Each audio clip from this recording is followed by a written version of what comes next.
Oh, dude.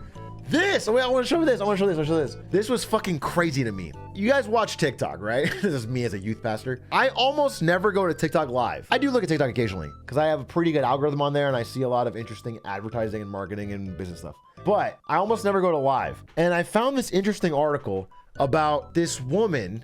So if you go to live, you can go to this feature they have called TikTok Live Battles, where it's basically the screen is split red and blue, two people on their phones live, and they're just begging the audience to give them money.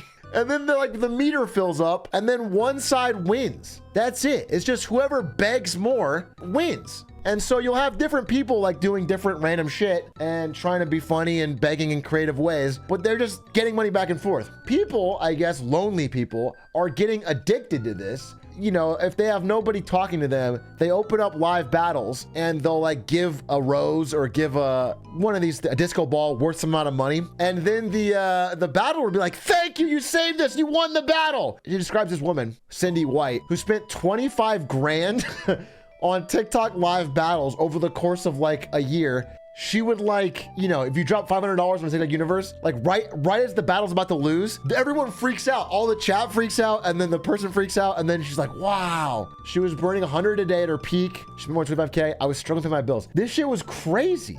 Influencers in a video game-like competition for whose fans can tip them the most. That is crazy. So anyway, I'm gonna have split screen with Stans next week, and we're gonna be... I guess money is just not a thing to some people. Well, I mean, they literally talk about her backstory, which is the thing. You know, it's like, I agree that like some people are completely out to sea when it comes to money, but like she's got the pandemic. She becomes isolated from her closest relatives who are over 80 miles away. She found herself profoundly lonely. And then while the world's opening up again in 2021, she rips her rotator cuff, which puts her in further isolation while she's recovered. That's when she starts doing live matches. So she's like looking at this all the time. And I just feel like this shit bothers me because it feels like the only way they make money is from whales. And the whales are all uniquely, like, same thing with gambling, which is like, if it was a little bit from a lot of people, I would say like everybody's, you know, whatever, you make your own choices. If you get some value from it, go for it. But it's like the majority of the profits come from a few people who are hyper addicted. And in this case, it's like people that are super lonely. And then with the other ones, it's like people that are super, you know, easily swayed by gambling. My brother literally spent 12K, all of his savings on those while not having a job. My dad was the maddest I've ever seen him when he found out, Atrioc, that shit is for real. That's what I'm saying. Isn't that fucking crazy? And it's like a little bit at a time, and it's Chuck E. Cheese token style economics where you're not, it's not like I'm donating $5 to this person. It's like I have TikTok coins and I'm giving a rose. And then they say, thanks for the, you know, it's that fucking obfuscation that makes it more gamified. All that shit, all that dark pattern shit, I think is just whack, because even if a regular person can be like, okay, this is stupid, I avoid it. It's like we're seeing some other human being get fucking suckered. I don't have enough empathy to feel bad for those people. I'm not asking you to fucking alter your life. I just think like, I personally think it's annoying that people who are through circumstances either lonely or predisposed to gambling have like just in the past few years entered into a fucking minefield. The world has gotten so much more difficult for them. If you're a person who's like predisposed to gambling addiction, fucking you better not enjoy watching sports at all, bro, because they've completely dominated. It's a frustrating, you know, minefield they're put in. It's just crazy. Look up the Saudi TikTok battle live versus Pakistan. It was over 1 million in donations. What the fuck? Last 2 minutes, guys. This is what it is. This is what it is. Does the winner of the battle get all the money? No, they both get money. You're just donating to either side, and then it adds it up. So even the loser's making money. Quick, send a rose. Send a barrel of oil. It's like boxing, but no physical injury. It's not like boxing in any way. Except there's a one-on-one. In what way is this like boxing, bro? It is just two people screaming at people to give them money. How much money is this? Well, they said it's over 1 million. I don't know what these translate into, but $1 million.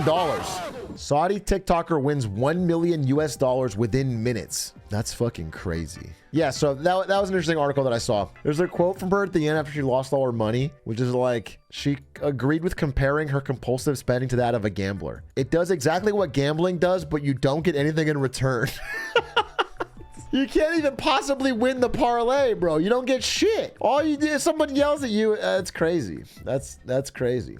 Anyway, so another one, which was this. There was a woman in Florida. I don't know if you've seen these Reese's Pumpkins candy. The packaging, it has little eye holes cut out and a jack-o'-lantern mask. And then on the actual peanut butter cup, there's none of that. And so she's suing Reese's for $5 million. Based! Take him to court. I want the joy. If I open my Reese's peanut butter pumpkin, it better look like the packaging. This is false advertising, lying motherfuckers. Take these corporations down a peg. When she opened the bag, she found that not only were the facial features missing, there were no carvings whatsoever. Numerous consumers have been tricked and misled by the pictures on the product's packaging. Powerful stuff. Hopefully, Hershey has not commented. You're getting owned for this, Hershey. Oh, Gen Z trusts YouTube more than any other platform, which is just not surprising to me at all. But it's a pretty significant delta. It's like 19% over IG and like double Instagram, double Facebook. I mean, not big competition. Yeah, I guess it's interesting, but that's like, it is putting more concretely that YouTube is like becoming a new media news source for a generation. What's really wild is it's almost double TikTok. Yeah, for somewhat very trustworthy. Yeah, absolutely. Although this has a large middle gap. Some people are just saying that some TikToks are bad, really. TikTok is still a large news source for Gen Z. WhatsApp, isn't that just messaging people? How do you get news on WhatsApp? Is that like your uncle messaging you something? I don't trust TikTok because it's China.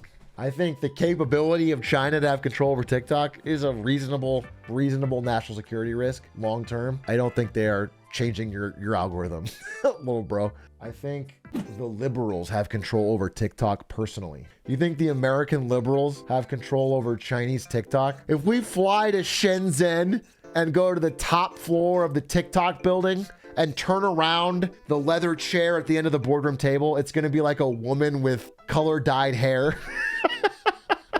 Is it gonna be like a liberal arts major with blue hair running the whole thing from China? I think that's probably true. I think you're onto something. You've uncovered the plot. Oh, I did a video on China's crackdown on video games. There was one part of it that I didn't know the answer to. Neither me nor Stefik knew the answer to, which was they had a weird fifth rule, forced battle restrictions. So I found out that this is like a, like in Clash of Clans type games or anything, there's like a popular thing in China apparently where they make people that didn't spend money have to PvP with people that did spend money. So if you're a whale, not only do you get to flex on brokies and always win, but then the brokies are incentivized to want to spend because they get their ass beat. Yeah, no, someone in the comments pointed this out. I looked into it, but that is what it is. Apparently, it's very common in mobile games and stuff and gacha games in China. Diablo Immortal might have it. It's like a psychological trick where it's like they constantly rig the system to make you, if you're not spending money, see someone with items and shit that you can only buy and they beat your ass. All of these, I think, are good regulations, by the way. I have sort of landed on it where I think I would support these. None of them seem out of the realm of possibility for me. Liberal media controls the mobile games. Liberal media wants you to believe that the only way you can get to the treasure is by going through this door. That's right. Joe Biden and friends have put a giant axe-wielding beast in front of the treasure. Just pull this sword and we'll take care of the beast. Oh, look, now your treasure's wet. Now the beast is wet and more mad. This is so then true. You turn on CNBC and what did they say? Hey, pull this other sword. Yup. But now your treasure's ruined. You've ruined everything. You're stuck in this little room. Wake up, America. That's fucking powerful. Yeah, this is why we need guns. Yes. I think you pull the lava first so the stone gets him. I gotta try this game. Yeah, you know what? I think you're right. I think you can show everybody. Holy shit, you might be the chosen one. And I'm sure the game does exist. I mean, mobile games in general are just like a fucking hive, a wretched hive of scum and villainy, dude. There's not a single qualm for any psychological trick. There was other things. I think there was something about people or young people in China, like depending on the lottery. Yeah, the lottery's having a massive spike in sales in China from young people who are just like, that's my only way. That's always a good sign.